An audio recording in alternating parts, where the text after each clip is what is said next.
فَأَمَّا الَّذِينَ آمَنُوا وَعَمِلُوا الصَّالِحَاتِ جن لوگوں نے نیک عمل کیے ہیں، ایمان لائے ہیں، فَهُمْ فِي رَوْضَةٍ يُحْبَرُونَ وہ جنات میں ہوں گے جو کہ بڑی خوشنما نظارے. یحبرون کا بہت سے معنی مفسرین نے کیے. بڑی خوشنما جگہ، بڑی مزیدار جگہ، بڑی پرفضا جگہ، یعنی ایسے معنی کی ہے. یحبرون کے حوالے سے کئی روایات ہیں. سیدنا ابو ہریرہ فرماتے ہیں کہ آپ صلی اللہ علیہ وسلم نے فرمایا کہ جنت کے اندر اللہ تعالیٰ حبار ہوائیں لوگوں کے اوپر چلائیں گے، او کما قال، اسی سے مختلف ملتے جلتے الفاظ ہیں.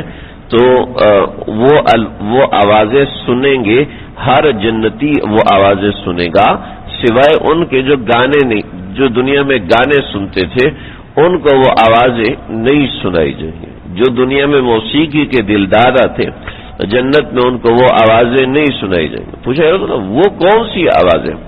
آپ نے فرمایا جنت کے پتے جب بجیں گے تو ان میں ایک وجد کا سا سما ہوگا جس میں ایسی نشیلی آواز نکلے گی کہ دنیا میں اس آواز کا تصور بھی نہیں، دنیا میں اس آواز کے ذائقے کا تصور بھی نہیں.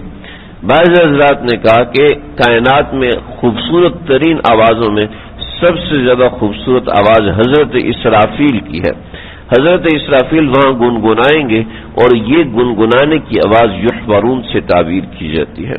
تو وہ اتنی نشیلی اور مزیدار آواز ہوگی کہ جو ایک نشہ اور رقص کا سما پیدا کر دے گی جنتیوں کے اندر. بعض روایت میں آیا ہے کہ یحبرون کا معنی یہ ہے کہ ہر جنتی کے بستر کے پہلو کی طرف دو حوریں ہوں گی اور وہ دونوں حوریں گنگنائیں گی اللہ کی مدح و ثنا کے اندر، اور ان کی آواز ایسی خوبصورت ہوگی کہ دماغ ایک الگ سے نشے کی حالت میں چلا جائے گا. تو یہ بھی یحبرون ہے. اور بھی اس نوعیت کے معنی کی ہیں. خاص طور پر یحبرون کی بشارت ان لوگوں کے لیے ہے جو کہ دنیا میں گانا بجانے سے اور گانے سننے سے، موسیقی سننے سے بچتے ہیں. تو یحبرون کی بشارت خاص طور پر ایسے لوگوں کے لیے، ورنہ عام طور پر آمنوا وعملوا الصالحات ان لوگوں کے لیے.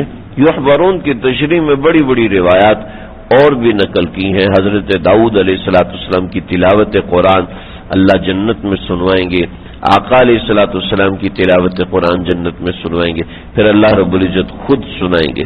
اس طریقے سے اور بھی ہے. اللہ سمجھنے